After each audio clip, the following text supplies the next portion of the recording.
get ready, for you're about to be a part of something meaningful, fun, and genuinely profound. It is time to get excited and rise to the calling of something far greater than what has been. Let's welcome legendary leader, Kim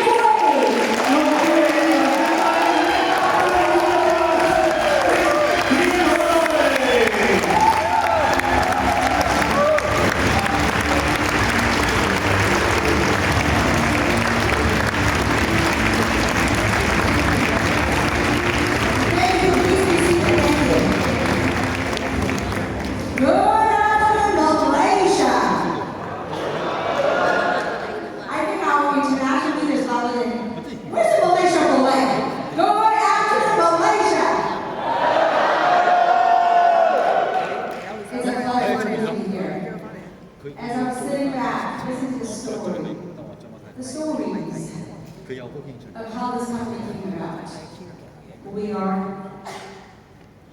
what we do, and more importantly, as you witness the stories that the people have shared on stage and the impact that we're making in this world, I want to thank you for coming today.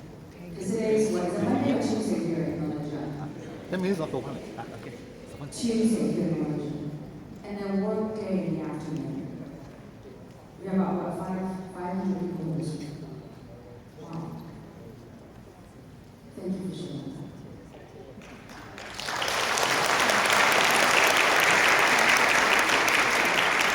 As we were embarking on this tour, this is our very first Star Makers Academy.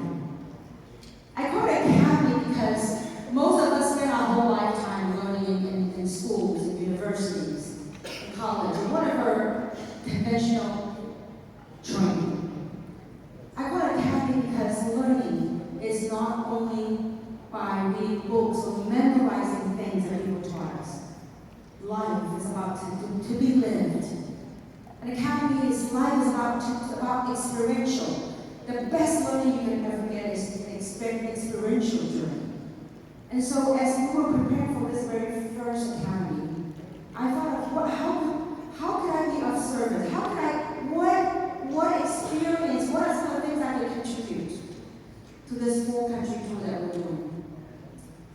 And so before this tour, I actually spent a couple of days in Japan. I went to one of the oldest cities in Japan, in Kyoto. And as I was pondering, thinking about this entire tour, we were so busy planning the details and the lineup, the agenda, that we can offer to our fellow communities around the world.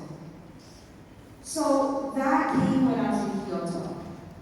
I think the best way to share is to document and share with you what I've gone through my last 31 years in this space.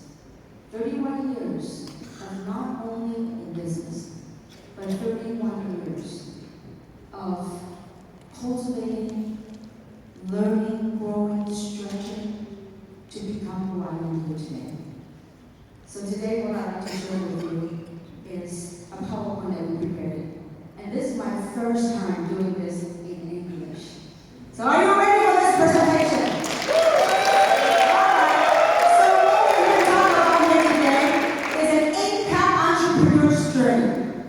Now, to be an entrepreneur, there are many entrepreneurs in different forms and shapes.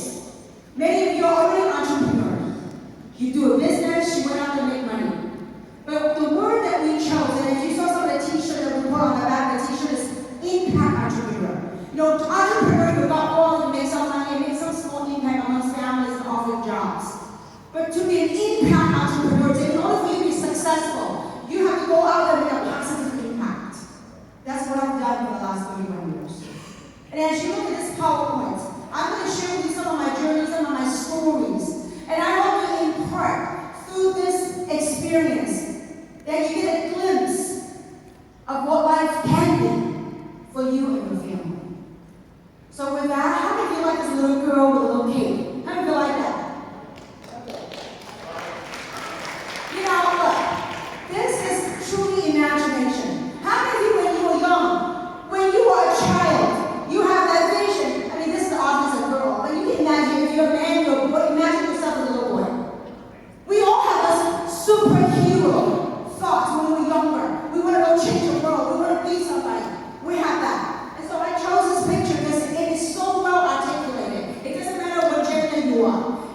With all that I have ever experienced, especially the last 4 years, not only in one country, it was a global phenomenon, but we chose to come in a time like this to shift, to have an impact. With that, let's get started. The so-called the ordinary world, the world that we're born into. Seemingly, when we were born, we just kind of like stored at mommy's tummy for 9 months, and then boom, we came out. And then you look around you, you're like, what is happening? This world that we're living in, seemingly at the beginning, called the ordinary world. With the ordinary world, most of us have gone through this path. All of us will be on this journey, on the superficial layer, on the outside level. You know, we went from a little baby crawling, learning how to crawl, and then walk. Then you see the second stage, we begin to go to school, get our education. I read somewhere that for the first 7 years of our life, that's how we program.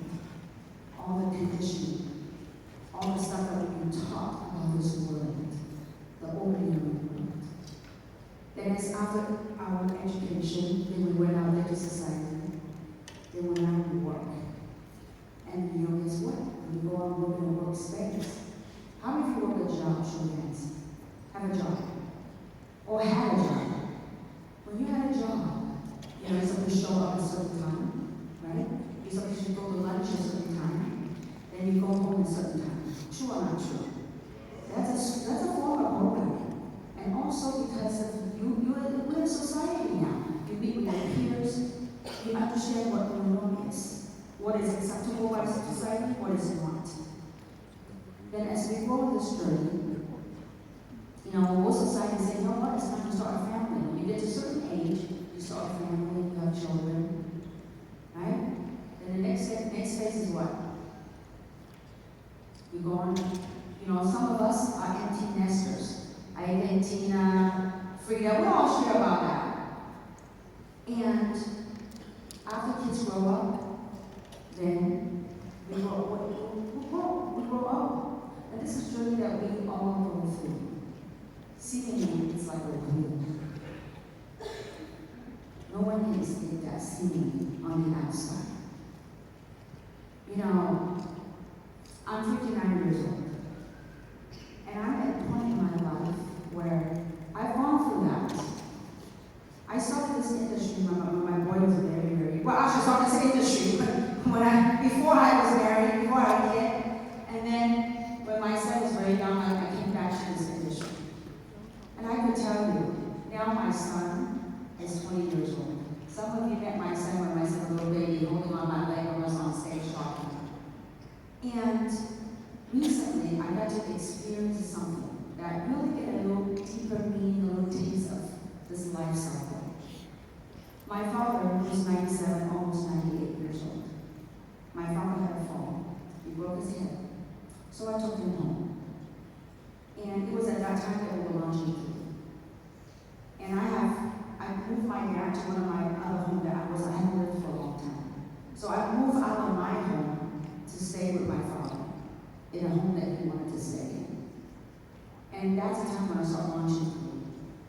I watched my dad had to walk everywhere with a walker. And I stayed at home for almost 1 year with my dad because I didn't want my dad to be in an elderly home while launching the business.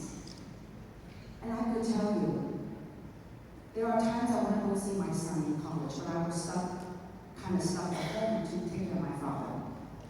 And one time I went to college to see my son, because my son was staying at the university.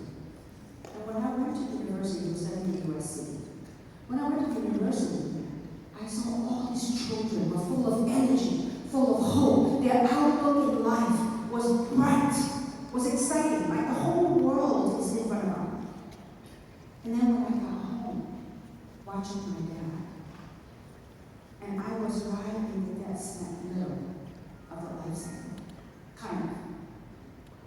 And I thought, wow. On one one side of the spectrum, the elderly, it's just waiting. So from there I learned, it is not about your lifespan. It's about your health span. So what you're living, what vitality, what are you getting? And on the other side, the younger generation, full of hope. And watching both spectrums of life, I was in the middle.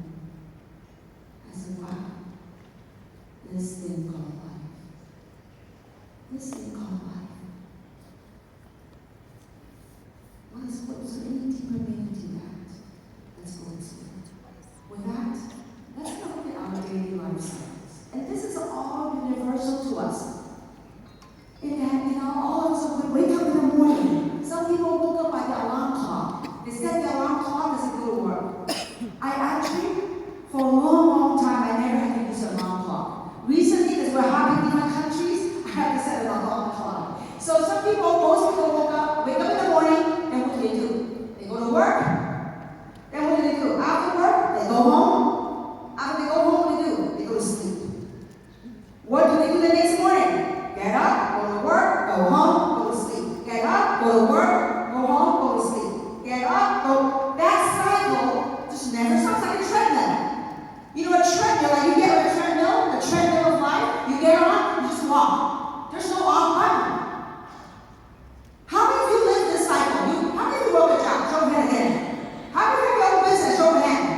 How many of you would not raise your hand no matter what I ask? So this daily cycle of life, how many of you ever say, look, stop? What's happening? Do I want to do this entire cycle, the daily life cycle, to live that cycle of life? I don't know how many years I'm blessed to live. Maybe, you know what, this daily life cycle, when we get to age 80, 90, what have we done? So sometimes, it takes somebody just to tap your shoulder and say, hello, hello, there might be something more. So maybe today's event, whoever invited you here, is a little tap on your shoulder and said, you know what, let's stop. This is all right, this cycle. Stop. Just, many people investigate stuff. Why don't we investigate our life purpose? Investigate our daily life. Why are we here? Because when you pause for a second, you'll say, you know what? Is there more to life than this daily body? Is there more to life than this treadmill of life? Because when you begin to question, the universe answer. When you begin to ask questions, the universe will answer. And guess what happens? You perhaps got that phone call. The call to adventure. Now, underneath that caller ID, who's calling that? 3.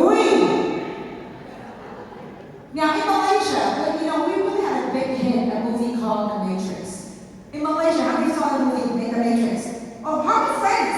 That's our movie The Matrix. You know, the movie The Matrix, there was a blue pill and a red pill. And allow me to explain it. For those of you that haven't watched it, I really, really suggest you watch it. Incredible movie. You know, when you get that phone call, you have the choice of saying, listen, that's awesome, thank you, but no thank you.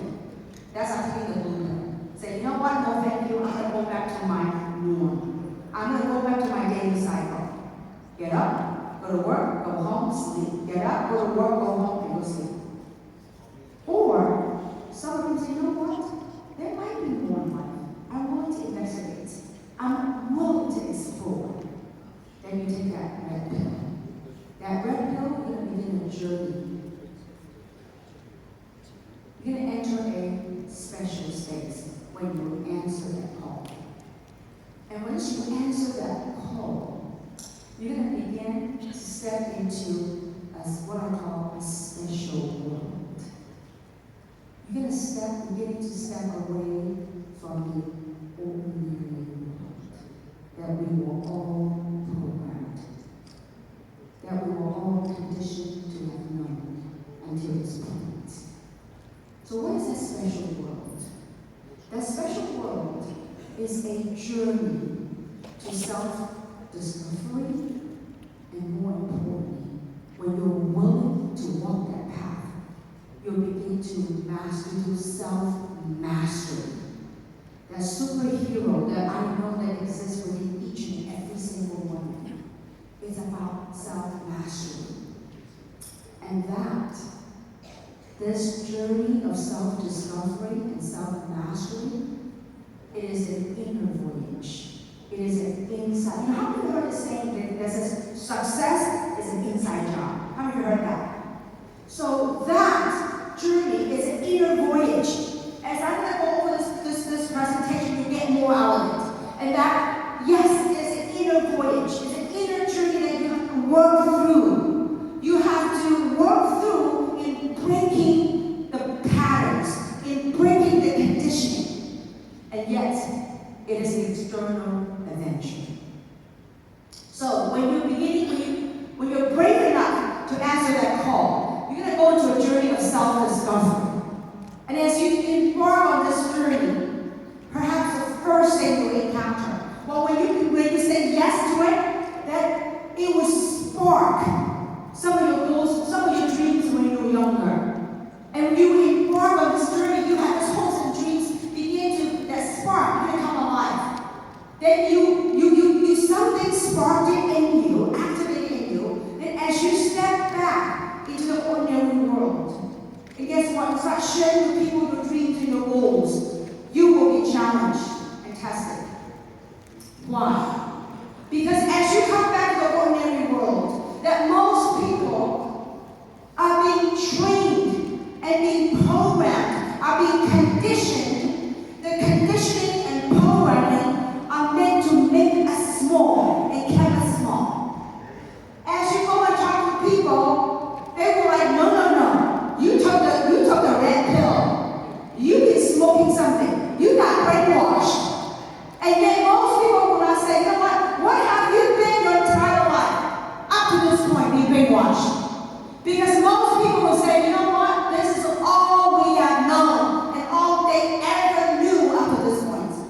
So if you will go out and tell people about something new, something different, they will say no. They will say you are different. Because you are. You are beginning to break away. In life, what we've been conditioned is that it's much easier to conform. But this life is not about to conform. It's about to transform. How do you want to transform your life? How many of you want to transform? 要改变你的命运，谁呀？ To transform, you got to be willing to be tested and to be challenged. My 31 years in this platform, it doesn't matter where I go. I've spoken to over 50 countries, different people, different. But you know, there's one common thread in this industry. It says, as you go out and talk to people, and most people don't understand why do they quit when something is so good. Why, when they got challenged, when they got tested, why do they quit? And it was when this came to mind when I was in Kyoto, Japan. Is that most people, when you truly understand this picture, and the reason why I do this picture like a storybook, so you can really get it, because human beings have a better ability to absorb stories. When you understand in everything you do in life, there's actually two parts. One part is the person that's experiencing what's happening, experiencing the events, the experiencer. But there's another part that's happening that most people are not aware of. And that other part is the observer. In this picture, what I want to talk to, who I want to talk to, is the observing part of you. When you go out there and talk with people, share with people your goals and dreams, share with people your excitement, when they don't see it, you as an observer, I hope you get this. It's like, because most people have been programmed into accepting what they have known all their lives. And here you are, bring new concepts, new ideas. That when they say no, you as an observer understand, now I get it. Because you have stepped away from the crowd. So this is all about the experiencer and the observer. When you understand the difference, this is about meeting your experience at where you're at. A lot of people take the context or the contents of their experience, they don't know how to put it into a context. So the experience that some of you go through, the challenges you go through, that's just content.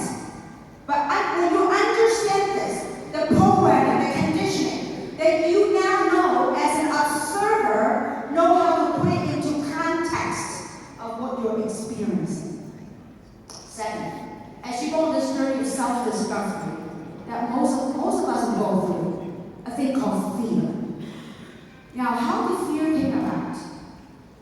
I want to believe that fear came from all our years of conditioning, education, societal, parents, grandparents, all these paradigms. Some work, some were true, some are not true, that are passed upon us. It kind of formed the conditioning, the programming, kind of formed a spiral web. Then we kind of trapped in that spiral web. What are some of the things that kept us in fear? Resistance. When you get rejection, when people that you love, family that you love, people you care about, colleagues that you respect, when they resist what you're sharing with them, then most people will step back into the fear mode. They go back to the spiral web and say, you know what, maybe it's much more comfortable for me to get back to the old conditioning. Yet it fears insecurities. As you talk to other people, some people worry about what they'll say about you. It's not easy, especially when people that you love, they didn't see what you saw. They don't have the same vision that you did. And they try to talk you out of it. When you're not grounded, then we can become insecure. Well, maybe I made the wrong decision. Maybe this is not me. Maybe this is not for me. And the third part, the biggest part that fear comes from, is the unknown. Because all of our lives, we've been conditioned and taught what's known. Think about this. When I was 14 years old, Mom and Dad took 4 girls. I'm number 2 of 4. Took us from Los Angeles to Hong Kong. Gave up everything. Mom and Dad had to borrow money to buy airfare tickets with only $2,000 in their pockets. A family of 6 went to America. We were living in a 1-bedroom apartments.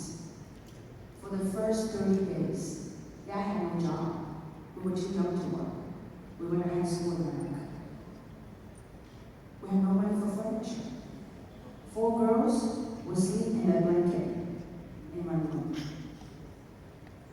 I think it was in the living room, because I'm in 1 bedroom. Mom and Dad had a bedroom. And all we could buy, all we could afford to save the Mom and Dad to save money was a tube of frozen meat. Back in those days, we had a market called Safeway. We had a tube of frozen beef. And we had rice, of course, big chunks, right? And that was our diet for the first 30 days in America. And I often would question Mom, why did you uproot us? I didn't like it. Why did you bring us to America when we didn't know anything, didn't know anybody? Mom and I said, you know what? We want you to have a good opportunity for education. Because if we stayed in Hong Kong, I would never have the opportunity to attend the university. So, Mom and Dad will always say, this is what you do. Get a good education, get a good job, have a golden rice bowl. Come find me. My fellow Chinese, do you know what come find me means? 知不知道金饭碗？多少人知道这个概念 ？How many people, like my fellow Chinese, Asians, okay? How many people know the concept called 金饭碗 golden rice bowl? Golden rice bowl is one of the programming. Golden rice bowl is security. It's no 有保障，对不对？好了，找一份好的工作啊，早九晚五，每天好好干活 ，get a good education, work， 然后65岁 ，when you get to age 65，干啥？退休。过去65岁的人，这那边老人家啊，现在不一样啊。过去65岁的人怎么样？How do they walk at 65? Most people back in the old days, at 65, how do they walk? My grandmother, they were supposed to retire. That was a program. That was what's known. I watched my mom and dad work so hard their whole life in America. My mom and dad worked so hard to afford $4 to feed. My mom and dad, all those years from America, never called in sick for one day. Can you imagine working in America 20, 30 years and never called in sick, not even one day? When they had a cold, they had to show up to work. When they had a fever, they had to show up to work. This is $4 to feed. I told myself, I do not ever want to be in that spot. Not only myself, I want to get my parents out of that spot. I want to get my parents out of that condition. So I refuse to accept that model called what's known, that what we were supposed to do in life. Was it scary to step into the unknown? In the beginning, yes. Success wasn't known. Was it guaranteed that you're going to make a ton of money? Was it guaranteed to be successful? No. And sometimes it took something to happen to really make that pivot. About 31 years ago, I was at the height of my corporate career. I was a vice president for a supplement company. That company will manufacture something to Whole Foods, all the natural health food stores. In America, we had a company called Whole Foods, Mother's, Sprouts, and we were selling to doctor offices. And I was a vice president for that company. And I worked very hard. That's all I knew my whole life. Work hard, work hard, work hard. I'm a workaholic. Then one day, the boss flew in. I was laid off. I didn't know what to do. I had no job. All I did was for the first month, I would go to Starbucks. I was so afraid to tell my parents that I got fired. Not because of wrongdoing, but I got fired. I didn't know what to do, no job. So the only place I could go back in those days was Starbucks coffee shop.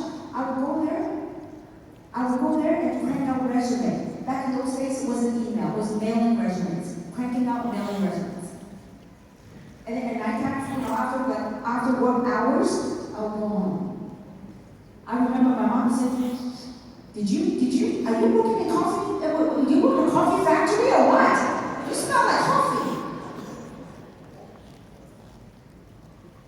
Then I got into this industry. It was unknown. When I first got into it, I didn't know what it could be. I remember it sparked a hope and dream for me in the very beginning. But I didn't know what to do with it. So as I went out and started talking to my friends, people that went to UCLA with, I went to UCLA, went to UC Irvine, I started sharing this with my colleagues. And some people I work in a Fortune 500 company with. I started sharing with people that I know. They all say, Kim, you've gone mad. You've been unemployed too long. You got into what? You drank the Kool-Aid.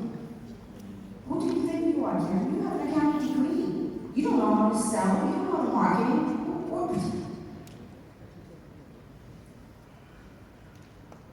It was unknown. So I went back and asked my sponsor. I said, is this industry real? I said, can people really make money here? And he says, of course. He said, I'm making money. And I said, that's fine, I know you. That's fine, because you're my sponsor. But I want to know other people. What's the most you can make in this industry? I remember this the iconic figure back in those days. He was a top money earner in this industry. He's about $1 million a month. Wow. Keep in mind, I was 28. Wow. $1 million a month. Then the accounting side of me kicked in. Wait, $1 million a month is only $12 million a year. And they're funny. Keep in mind, I was wrong, right? I'm like, oh, it's only $12 million. Oh, it's $1 million a month. So that, because of that, somehow, someone, it planted a seed. A seed of possibility. So whenever I was down, I was in this unknown world. I said, well, if somebody can make $1 million a month, I could do that. Back in those days, I said to myself, forget about making $1 million a month. If I can make 10,000, it will help me solve a lot of problems. So I went at it, and I went at it, and I went at it. Guess what? You know what it takes like to make $1 million a month? Not 1 month, but month after month after month, year after year. How many want to know how it feels like? You guys all know. 我想知道每个月赚100万1个月美金，感觉是怎么样的？哇！谁说爽？In the beginning, it was pretty surreal, right? I really had to pinch myself. Before the week's over, like, my goodness, $250,000 in the bank every week, $250,000. 300,000, $250,000. Every week. I didn't know that when I went to the bank, I was famous. I didn't know. Later on, I got to know the manager, the branch. When I walked in, they go, that's her. That's her. What's a big deal? So, it was very surreal in the beginning. I really had to pinch myself. This is real. It's about having the courage to tap into the unknown. 3, this company called 3. It was a huge unknown at the end of 2022. It's a huge unknown. It was just a call that came. Then a group of us got together. We wanted to do something meaningful. We wanted to be the beacon of light. Not only for this industry, but really to spread hope and bring hope to people around the world. Because I witnessed what happened in the last 4 years. I was hoping and praying for a line of products that will help mitigate some of the damage that I've done in the last couple of years. It was unknown. And with that mission, there was tens of thousands of people that said yes to the opportunity before we even had a name, before we even had a product, before we had a compensation plan.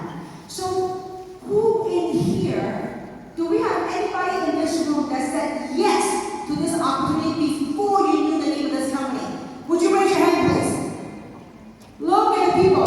Look at the people in this room. These are brave heroes that they are willing to step into the unknown. With the unknown, we are now together manifesting what is known. But what is known now will be a lot bigger a year from now, 2 years from now.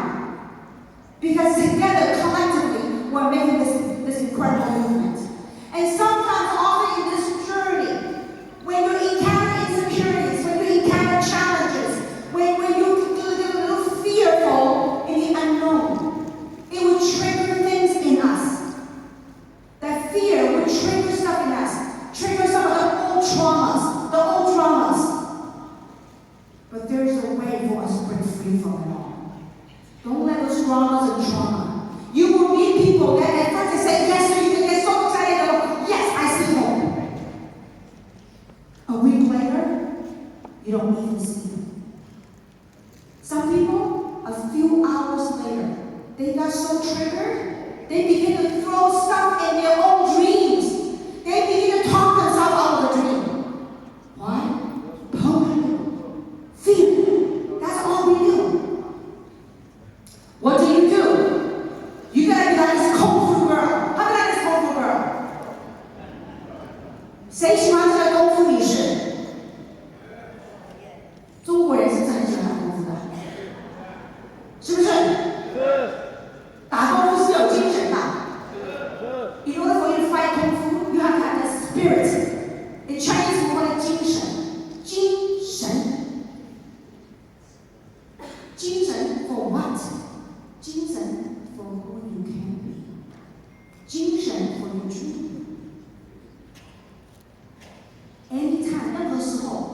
接受到挑战的时候，你要想起这个空腹 girl。If you're a man, 空腹 boy. If you don't know what it is, 空腹 panda. Just have the bravery. Fighting for what? Fighting and living the best version of yourself. If you are sick and tired of this samsara, sick and tired of this wheel, this karmic wheel, well, you know what? We can break free from it. Question for you is, do you have that courage? 有没有这个精神？有没有这个勇气来 find the way? Find your way. Everybody has different experience in life, different sense of program, different things. Because the content of your experience might be different than mine. So therefore, you gotta find your way. When you're brave enough to go out there, like Kung Fu, first thing you gotta do is you're in Kung Fu. 最重要什么？打功夫重要什么？扎马。I'm not gonna say it in Mandarin. You're grounded, your feet firmly planted. If you are not planted firmly, how can you find a way? Somebody gotta teach me Kung Fu. So, I mean, real Chinese Kung Fu. Okay, now, so what does this mean? 这个马步 When you are firmly planted on what? On who you are and knowing what you can be. Yes, I know maybe not seen yet by your physical eyes, but the unknown is already seen by a higher you. So when you firmly planted on who you are and what you can be, then you learn your way. You learn to move. Gary and Frida reminded me we were having dinner last night. She goes, do you remember when I asked you, where were we, Dallas or we were in Salt Lake City? And she came to me and asked me, if there's one thing that I can share with her on how to build this business, what would that one thing be? Did I say right? Or what does that one word be? One word. She says, if there's one word to describe on how to build this business, what would that one word be? Thank you for reminding me last night. You know that one word is? That one word really ties into the essence of what finding the way is. That one word is called grace. In all that you do, in all that you are, you gotta have grace. When you flow and move with life, there's grace.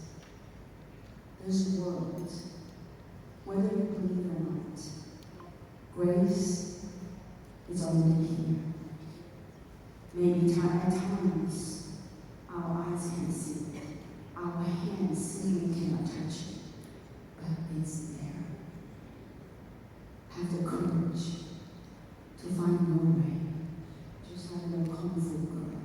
Next time, I'm going to show up as a Kung Fu panda. Because as you're willing and brave enough to go find your way, you're going to need your tribe. You're going to need your community. You're going to need your guides. And your guides might not come to you, they may not come to you in a physical form.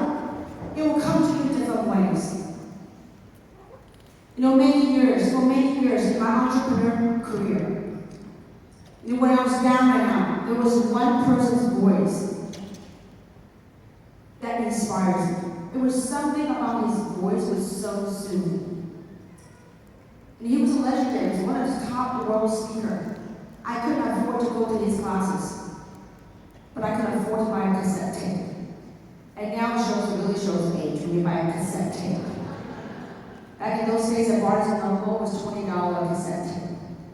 And I would take this cassette tape and I would play it over and over and over. His name is Les Brown. Les would say, you gotta be hungry. And I would say to Les, in my dream, in my world, I'll say, Les, I am finished. Please show me the way. And you know what?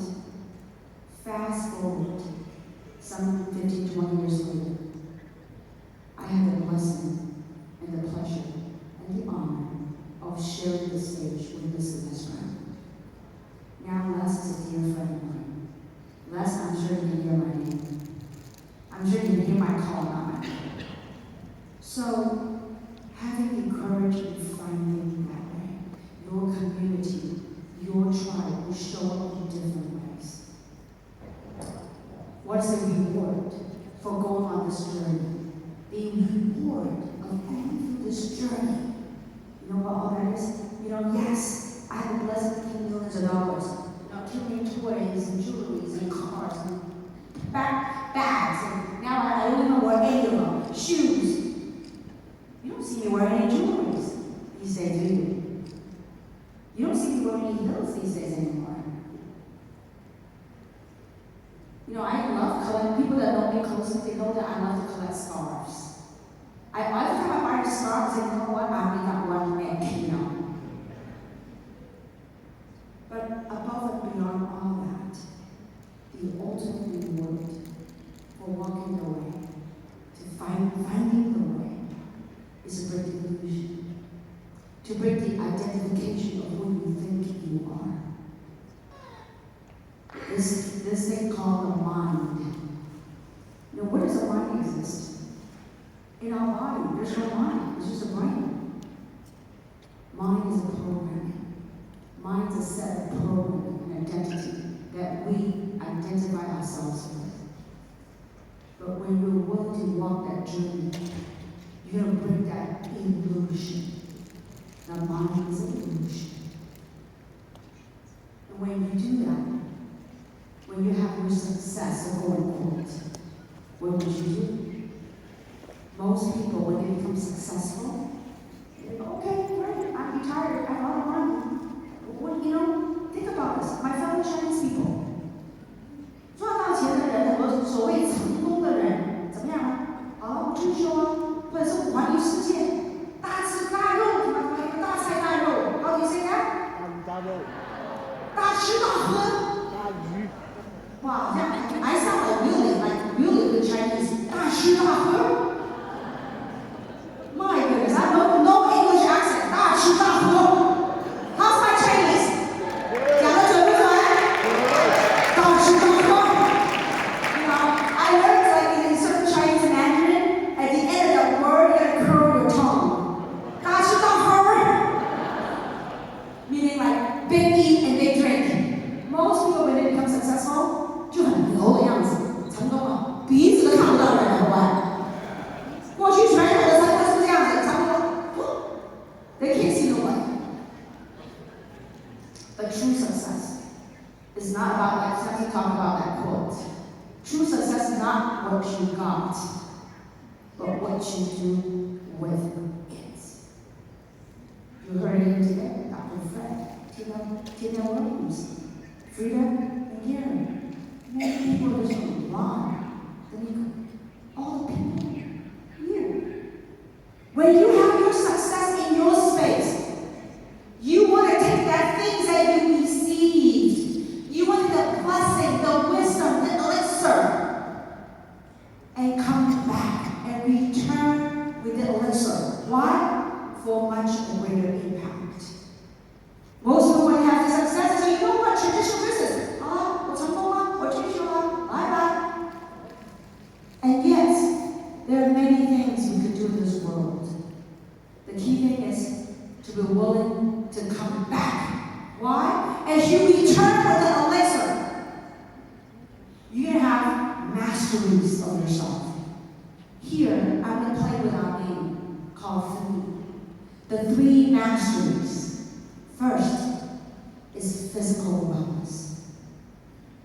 Learning to have the lifestyle, what Dr. Fred talked about, what Dr. Dan will talk about, how through lifestyle, through supplement, you become well, you become better. These testimonials that you heard, this lady from Bangkok, the lady, Nina from Hong Kong, Caroline, people from different places, different parts of the world, sharing on what the product can impact their lives, physical wellness. Second, as you go embark on this journey, you're going to learn from people who have had success in this business. They are willingly and open-heartedly to teach you, to share with you how to become successful, so that you will take your journey onto achieving financial wellness. So those are the first 2 steps, the first 2 masteries. And ultimately, the 3rd mastery is called spiritual wellness. A lot of people in this world go, oh, spiritual. What religion are you? I am not talking about any religion. I'm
when I check out this world, I can take anyone with me, nor do I want to. When I walk out this body, I will say, adios, goodbye. Have a great life, and really to wake up.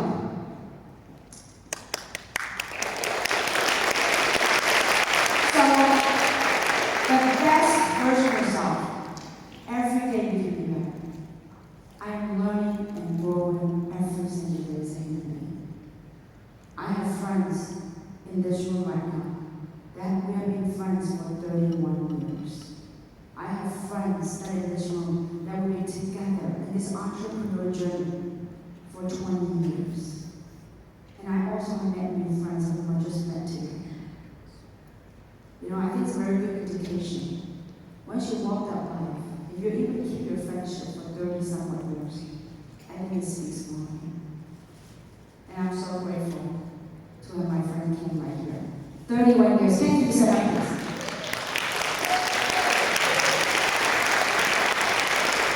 And I will close with this. I will close with this.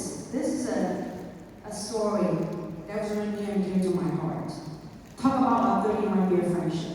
Talk about going on a journey. When I was on this entrepreneurship journey, the first company I worked with, that's when I met Ken. Ken was living in Hawaii. Many people in America call Hawaii is paradise. And yet Ken had 3 jobs as a waiter in Honolulu.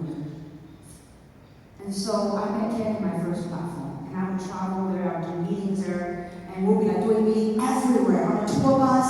When we went out of place to do meetings, instead of renting a hotel room, I would do meeting on the beach. And then with no paper flew away because the wind would withdraw compensation plan on the sand. Then the first company that we were working with went belly up. I lost everything. I went to Hawaii once a month, and I actually moved up to San Francisco to build my business. When the company went belly up, I had nothing. I moved back to LA. By that time, Ken has already moved back to LA. And I had no place to stay. My car and no car.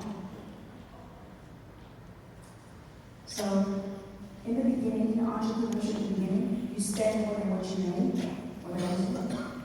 I lost my car, no house, no place to stay. Ken says, stay with me. You can have my bedroom. I said, no, I don't want to take the bedroom. I was sleeping on the couch. And I would borrow Ken's car. Because I'm a car. I borrow Ken's car, I drop him off to work. When he was at work, I would take that car, I would go out and do my job. I would go and find my way. I was hunkered down. I would go and find my way. And today, Ken actually owns the biggest business furniture company in Los Angeles, in Southern California. We kind of went separate ways in business. He decided to go on his entrepreneurial journey in the business world, and done very well. But now this time around, when Ken saw my journey of who I was, what we're able to do with Google Collective, Ken says, you know what? He's not putting business on autopilot. He decided to join us. So thank you, Ken, for 31 years of life. Just to show you the quality of people in this room, besides what we've met and who we've met. Those of you that are sitting here, how many of you see the Wow Book? The Wow Book that you're looking at. We actually have the designer that designed the Wow Book in this room. That's Ken's partner, Ryan. Would you all give Ryan a big round of applause? Ryan, stand up! Ryan, come on, stand up! Thank you, Ryan. Incredibly talented artists. They are doing all that, not for a fee. They want to contribute. How many of you liked the PowerPoint that you saw, the new PowerPoint that you saw? We have, it's interesting how Malaysia have. We have an extremely talented graphic designer, too, as well. Why are you extremely talented too? The next graphic designer who designed our PowerPoint, and I think designed some other stuff for us. This gentleman actually is a great designer, worked for a very well-known studio in Hollywood. He's taking photographs. He's a photographer of some of the most well-known Christ, and he was born here in Malaysia, but lived in the States for many years. And he's in the room. Can we all give a big round of applause for Sui? Thank you. I really want you to welcome Ryan and Sui. They could have made a lot of money doing this kind of work, but they say, no, we don't want to take a penny. That's our way of contributing. For many of you that were on this tour with us, you saw some of the talent that happened. See, we know how to do business. We know how to do life. And we know how to party. So those of you that are in Hong Kong, you heard some different singers, different talents. Incredible. So if you're new here, we want to welcome you to this global community. You might not know what kind of impact you're doing, but I can share this with you. Just having your presence here in this room, and just having your presence in this world, you are making an impact. So we look forward to having you with us to continue on this incredible